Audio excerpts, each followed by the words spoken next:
Hello class nine आज हम कविता सागर की कविता स्वर्ग बना सकते हैं का सारांश करेंगे। स्वर्ग बना सकते हैं कविता ये है रामधारी सिंह दिनकर की लिखी हुई कविता है। रामधारी सिंह दिनकर जी ने कुरुक्षेत्र नाम से एक उनकी एक काव्य रचना है और उसी काव्य रचना से ये आपके लिए लिया गया है। स्वर्ग बना सकते हैं। महाभारत का युद्ध कुरुक्षेत्र के मैदान में हुआ था और पांडव युद्ध जीतने के बाद युधिष्ठिर राजा बन गए थे और भीष्म पितामह अपने अंतिम क्षणों में थे। कृष्ण जी युधिष्ठिर से कहते हैं कि भीष्म पितामह से आशीर्वाद लो और उनसे राजा बनने के जो भी आदेश वो देते हैं उसके संबंध में जो विचार वो प्रस्तुत करते हैं उनसे शिक्षा लेने के लिए वो कहते हैं। और वहाँ पर युधिष्ठिर अपने चारों भाइयों को लेकर पांचों भाई भीष्म पितामह के पास पहुँचते हैं और भीष्म पितामह युधिष्ठिर को आशीर्वाद देते हैं और कहते हैं कि वहाँ पर उनको उपदेश देते हैं। कहते हैं कि धरती किसी भी व्यक्ति की धर्मराज ये भूमि किसी की नहीं कृत है दासी है जन्मना परस समान परस्पर इसके सभी निवासी। सबको मुक्त प्रकाश चाहिए सबको मुक्त समीरण बाधा रहित विकास मुक्त आशंकाओं से जीवन। लेकिन विघ्न अनेक अभी इस पथ पर अड़े हुए हैं मानवता की राह रोककर पर्वत अड़े हुए हैं। न्यायोचित सुख सुलभ नहीं जब तक मानव को चैन कहाँ धरती पर तब तक शांति कहाँ इस भव को। जब तक न मनुज का यह सुख भाग नहीं सम होगा शमित न होगा कोलाहल संघर्ष नहीं कम होगा। उसे भूल वह फंसा परस्पर ही शंका में भय में लगा हुआ केवल अपने भोग और संचय में। प्रभु के दिए हुए सुख इतने कि विकीर्ण धरती पर भोग सके जो उन्हें जगत में कहाँ अभी इतने नर। सब हो सकते हैं तुष्ट एक सा सब सुख पा सकते हैं चाहे तो पल में धरती को स्वर्ग बना सकते हैं। तो वो कहते हैं कि युधिष्ठिर से कि धर्मराज भीष्म पितामह युधिष्ठिर को धर्मराज कहते हैं क्योंकि युधिष्ठिर कभी भी धर्म से पीछे नहीं हटे। धर्म का मतलब हिंदू मुस्लिम होना नहीं है। धर्म का मतलब कर्तव्यों का पालन है। सच्चाई में नैतिकता में विश्वास रखना ही धर्म है।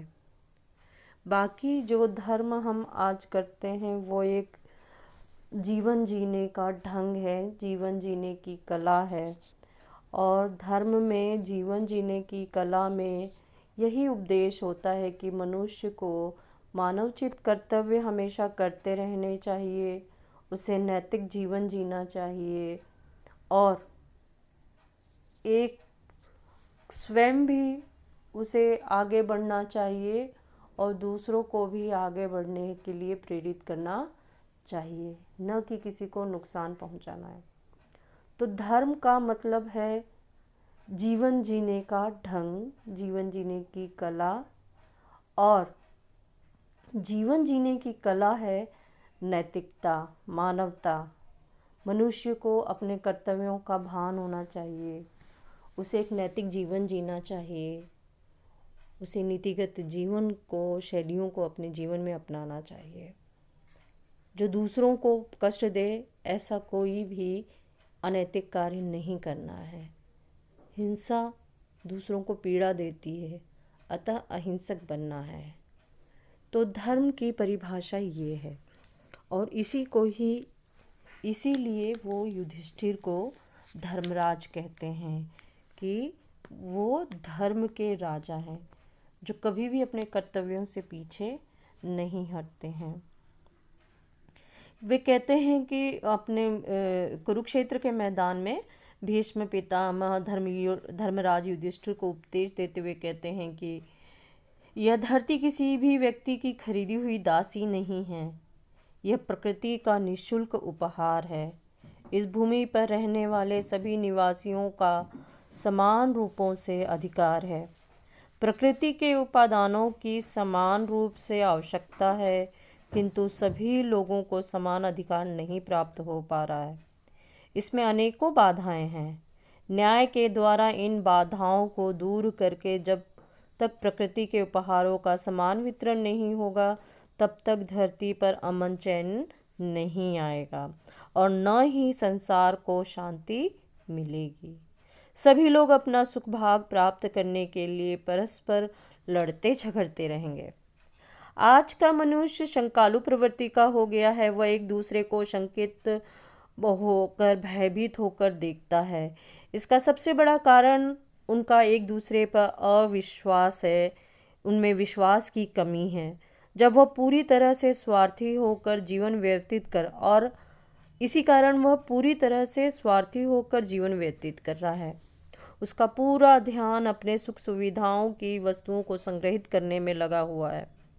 वह सारे सुखों को अकेले ही भोग करना चाहता है, केवल वो अपने लिए संचित कर रहा है।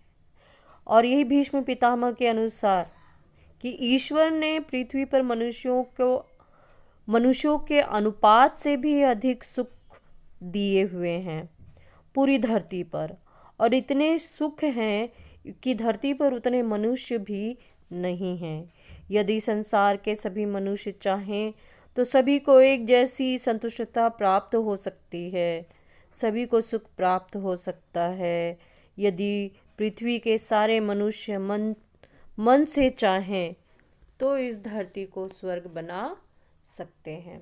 वे चाहें तो इस धरती की सारी समस्याओं का समाधान कर सकते हैं। सारी धरती की समस्याओं को समझकर एक दूसरे का सहभागी बनकर एक दूसरे की सहायता करके हम इस धरती को स्वर्ग बना सकते हैं। तात्पर्य है कि दिनकर जी ने इस कविता के माध्यम से अर्थात स्वर्ग बना सकते हैं के माध्यम से हम संसार को या पाठकों को यह संदेश देना चाहते हैं कि यह धरती जो है प्रकृति द्वारा प्रदत्त निःशुल्क उपहार है। यह किसी की व्यक्तिगत संपत्ति नहीं है। इस धरती पर रहने वाले सभी निवासियों का इस धरती पर समान अधिकार है, किंतु इसका वितरण समान रूप से नहीं हो रहा है। यही सबसे बड़ी विपत्ति है, यही सबसे बड़ी बाधा है। जब तक धरती पर रहने वाले सभी निवासियों का समान रूप से सुख भाग नहीं प्राप्त होगा, तब तक वे एक दूसरे से परस्पर संघर्ष करते रहेंगे, उनके बीच में तनाव बना रहेगा और धरती से अमन चैन गायब रहेगा। कभी भी धरती पर अमन चैन नहीं आ पाएगा। और आज का मनुष्य अधिकतर स्वार्थी हो गया है। वह केवल अपने लिए ही चिंतित जी रहा है। वह अपनी ही आवश्यकताओं को पूरा करने में लगा है और इन आवश्यकताओं को पूरा करने के लिए वह साधन और साध्य दोनों को भी एकत्रित करता जा रहा है। दिन रात उसे एकत्रित करने में जुटा पड़ा है। यह मानसिकता अत्यंत घातक है। क्यों? क्योंकि इसी मानसिकता के वजह से समाज में अमन चैन नहीं है। इसे हम सभी को बदलना होगा, इस भावना को सभी को परिवर्तित करना होगा। तो कविता द्वारा यह संदेश दिया गया है कि प्रकृति द्वारा प्रदत्त इन उपहारों का समान वितरण सभी मनुष्यों में होना चाहिए। यद्यपि आज भी प्रकृति के उपहार इतने अधिक है कि संसार में उतने व्यक्ति भी नहीं हैं, मनुष्य नहीं हैं, उसका उपभोग करने वाले उतने लोग नहीं हैं। तो सभी लोग इसे उपभोग कर संतुष्ट हो सकते हैं। ज़रूरत सिर्फ यह है कि सबको समान रूप से वितरण किया जाए, कोई एक व्यक्ति इस पर एकाधिकार बनाकर न रहे। इसके लिए सभी व्यक्तियों को स्वार्थ को त्यागना होगा और सभी को एक दूसरे का परस्पर सहयोग करके इस धरती को स्वर्ग बनाना होगा। ठीक है, तो बच्चों आप इसे सुनिएगा, लिखिएगा और इसके प्रश्न उत्तर इसी के आधार पर हल करिए।